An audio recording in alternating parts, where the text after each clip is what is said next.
We will now go ahead and begin our post-race media availabilities. We are joined by Chris Gabehart, the crew chief for the number 11 FedEx office Toyota. Congratulations, Chris.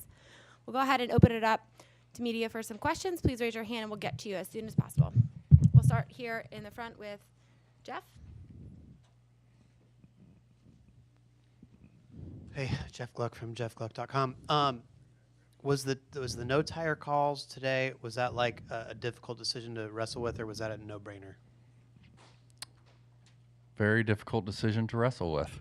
That's what I'm going to say. But no, for our car and the performance and kind of everything we were seeing, it was very not necessarily track position oriented race, because we found a way to give that away a lot in the race, but minimum time on pit road, and for our scenario each time, it just made the most sense. Unfortunately, it worked out.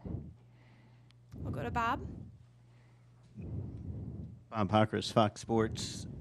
Are you pretty clear on the uncontrolled tire rule, or do you just kind of say you got to do what you got to do to have a fast pit stop, and occasionally you'll leave it to NASCAR's hands?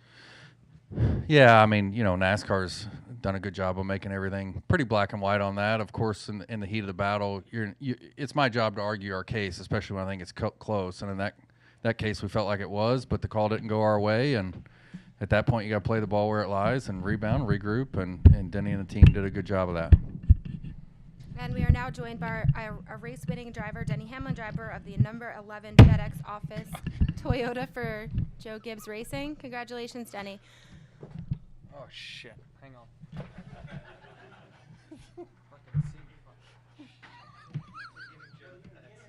Yeah. Oh, yeah, sorry. What's wrong with it? Bit upright, bit low. I'll stand up. Hey, what's up? Hi, and we're also joined by team owner Joe Gibbs. Thanks for joining us, guys. Congratulations. We'll continue with our media availabilities. If you have a question, please raise your hand. Well, this is about normal. We'll go over here to Jerry and then down to the front to Dustin. For Mr. Gibbs, please, it's Jerry Fraley of the Dallas Morning News.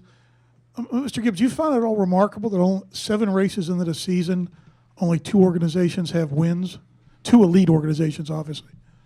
Yeah, I think what happens in our sport, you get on a hot streak, and then we all know in pro sports the hardest thing is to stay up there. And so I would say that some of those others are knocking on the door. I think there were some teams today that had a chance, but they made mistakes. And so I think it's just one of those things right now. But we're thrilled to be a part of it. I'll tell you that. And I hope we can find a way to stay up there. But in pro sports, we all know the hardest thing is to stay up there week in and week out, because we got so many really good cars, many good owners, and good competitors. It's the best racing in the world. We'll come down here to Dustin. Dustin Long, NBC Sports. I've got a couple of questions for Denny. First off, the speeding penalty, the uncontrolled tire. And I think did you miss pit road, or did you run out of fuel? I missed pit. Well, both. We ran out of fuel. I know, it's amazing. It was we ran out of fuel early day. in the race. I passed pit road and we ran out. That cost us, I don't know, 6, 7. It was a lot. It seemed like a lot. I lost the straightaway to everybody else. 327 cars by my count, but maybe not that many. And then I tried to come to pit road hot, and I about spun out, and I had to let off the brake to keep from spinning out. And then I knew I wasn't going to make pit road, so I had to check up and then lose another 4 or 5 seconds under another green flag sequence, and then I was just beating my head against the steering wheel, thinking, man, we're gonna finish bad with a really fast car, and we just kept digging, and Chris kept doing a good job on encouraging us that we had a long way to go, and we kept passing cars, and I think at some point we passed everyone for sure. But once we got the clean air in the front, the 20 pulled off for his pit stop. It allowed me to be more aggressive with the way I was driving, and then we made a really good adjustment there at the end that got our car better. So really the only time our car kind of struggled handling-wise was when we were in that pack of 3 with our teammates. And had we had the balance we had earlier in the day, I felt like we could have probably got around them. But certainly we were we had a great car all day, just a a bunch of hiccups in the middle of it, and we just we're fast enough to overcome everything that kind of got thrown at us. Obviously, this rules package was one of the intentions was to kind of close the gap with the field or keep the field closer at times. The leader didn't get way out away. Without this rules package, do you win this race with these penalties and issues playing out?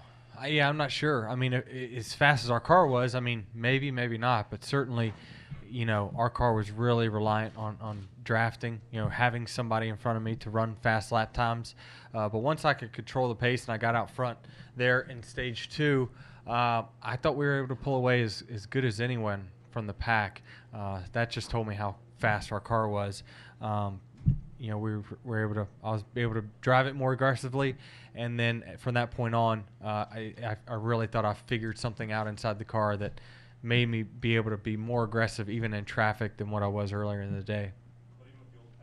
Yeah, I don't know. It's so different now. I mean, it is so different. When you go to these racetracks, you can't look at past winners and past trends and histories. All that stuff is just no good anymore. You got to just start from scratch, and we're all learning together. We're going to go over to your right and then up to the press box. Mark Garrow with PRN. Denny, you just talked about beating your head against steering wheel, frustrated you might lose with a fast car. Do you take some special satisfaction in sort of defying the odds as you all afternoon long, nobody's really thinking about you, and you guys just keep plugging it away and find a way to win? Yeah, in short, really all that cost us today was we lost out on stage points in the first stage, and it probably cost us a lot of laps led, more than likely, but certainly things fell favorable for us with the cautions that did come. We were able to have some really good restarts. That was key for us as well. The final 2 restarts, we were really able to gain positions. And really, I thought that we were able to go through the pack as good as anyone when we did get behind. So that was key. It looked like passing was very, very difficult. There's no doubt about it. But it seemed like our car could move around as good as anyone, and that's what allowed me to be aggressive and allowed me to come through the pack multiple times. As a follow-up, how do you feel about this major momentum that this team has here at the beginning of the season? Yeah, it's good. I mean, we're really doing well with bringing fast cars to the track, and obviously me and Chris are still trying to learn each other and figure out what each other need, and each week we're learning more and more. So I think that each week really from when you get past Daytona, and that was amazing, but all the other racetracks, I feel like we've gotten better and faster every single week from the beginning of the year. So I think a lot of that is them just trying to figure out my style and me trying to adapt to this style of racing. We'll go ahead and take the questions in the press box. Lee Spencer, RacingVoice.com. Gabehart, you said, I can't wait until we start executing. Can you even begin to guess what the potential of the 11 team can be if you clean up pit road messes? Yeah, I mean that's subjective and what have you. So it's hard to really quantify that. But what's neat about the year for me, and I think Denny would tell you the same, is every race thus far I can point to key scenarios in the race that had we fixed that, whatever that is, it's been different every week, we would have finished better than we finished. We haven't optimized our races yet, and that's encouraging. Now you're racing against the best teams in the world, so it's difficult to have a flawless race. It's not an easy thing. It's one thing to identify; it's another thing to fix. That's something we got to work on. But the exciting thing is we never leave the racetrack guessing where we could have did better. So in that regard, we're definitely haven't reached our potential.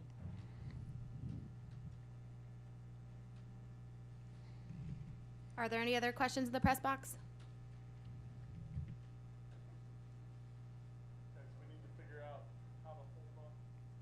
All right, we'll come down here to Jeff, right in the front.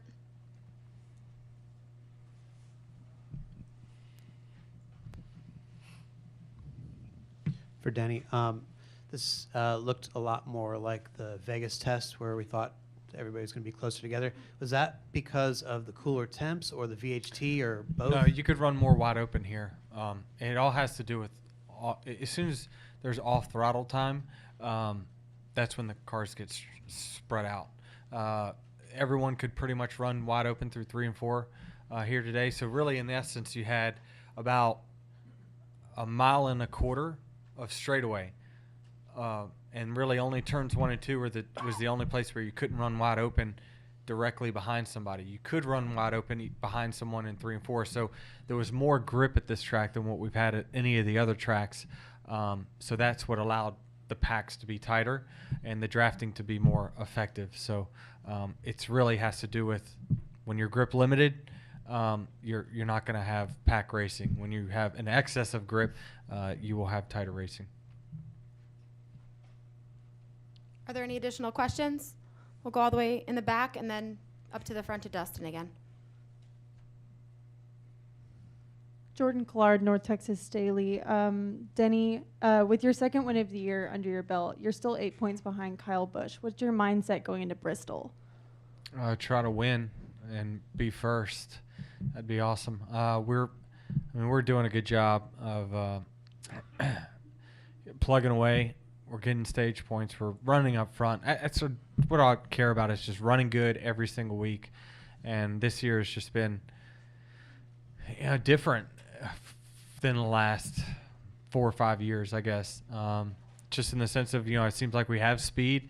With a little execution, I certainly believe that, we easily could be leading the points. But the 18, has out-executed us a few races, and that's really been the difference. And so I really believe that this team is not even close to where it's going to be in 2 months. So pretty optimistic. All right, we'll come down here to Dustin and then over to Zach.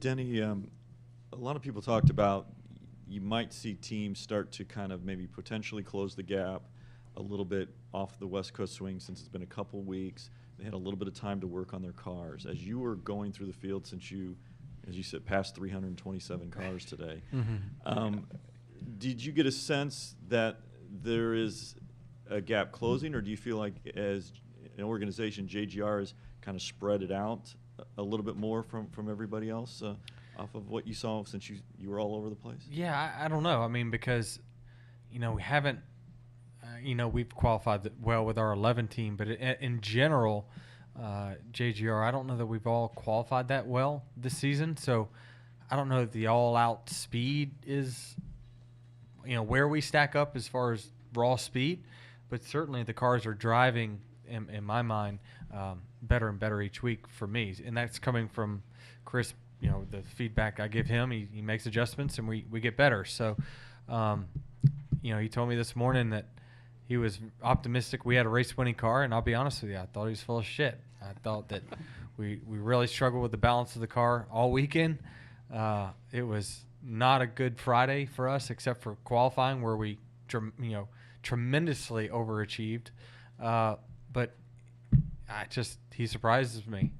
We show up California, and I was optimistic, but I didn't realize we were going to have as fast as cars we had there, and then again here at Texas. So he's just doing the right things, and I'm learning as a driver. I'm still learning. This is a complete different style of racing that what I used to do in the past just doesn't work that well, and so I have to adapt, and it seems like I'm adapting quickly. We'll go to Zach, and then we'll finish up over here with Mark. Zach Tanzwetti, kickingthetires.net. Do you really think you had something for the 18 car there at the end if he didn't have those issues? You and Eric seemed closer than most of the race up until that point, but he's always a hard guy to pass. Yeah, he's definitely a hard guy to pass. All I can kind of go off of is every time I was around him, I was catching him. I don't know. It just seemed like whoever could get out front could definitely run the pace, especially through 1 and 2, and everyone else would have to just manage their cars around that. But certainly, we beat them right there on the restart before this end of stage 2, and then we pulled away, and then he got passed by a couple cars, it looked like. So I certainly thought that we had a car certainly that was capable of winning, and we were able to get that done. So, yeah. We'll go over to your right to Mark. Mark Aragon, PR, and this is for Chris and Coach. There's always pressure to get to the top and get a gap on everybody. What's the pressure like now for you guys when you clearly, you and Team Penske have a step on everybody else, the pressure to keep that, to keep the same momentum you have now when it really pays off at the end of the year? Yeah, I think for me, that is the hardest thing in pro sports, and particularly in NASCAR, we have so many competitive teams, and that will be the key to stay up there. So that's our challenge. That's what we're going to have to do. I did want to mention that we're still celebrating JD's life, and Denny mentioned it when he first got in front of the cameras. And so anybody out there that can go to jdgibbslegacy.com, we'd appreciate it. And I think Denny mentioning that is a huge deal for us. And the other thing I wanted to mention is coming to Dallas is a huge deal for us, because we had our Norm. Today we had Norm and Interstate, which is a huge deal, our founding sponsor. We just announced this week our extension, which will take us through 30 years of being together. And Norm got us started. We got Toyota, a big partner here that now is in Texas and here in Plano. So it's a huge deal for them also. So those two things I wanted to mention. It's just a huge deal coming here. So many companies are here, and we do so many hospitalities. And as you guys know, it's a huge deal for us, our sponsors, and really, really important for us. Yeah, that's a great question. I guess for me, I've always found that my biggest competitor is myself. So week in and week out, I just compete to be better, whether it's with the engineers or communicating with Eric, the car chief, or the aero group back at the shop, or Denny, or whatever it may be. How can I be better? That's always been a really good guiding compass for me. And it's worked out, and I'm so thankful that now where I'm at with FedEx and Joe Gibbs Racing and Denny Hamlin, that's really the only thing I need. If I get better week in and week out, I have all the resources around me to take this team to heights unknown. And that's a tall task. That's not easy. You're right. I mean, we're racing against the best in the world, but it's like I've been saying to everybody else, winners want the ball. So let's do it. All right. Thank you all for joining us, and congratulations. Thank you.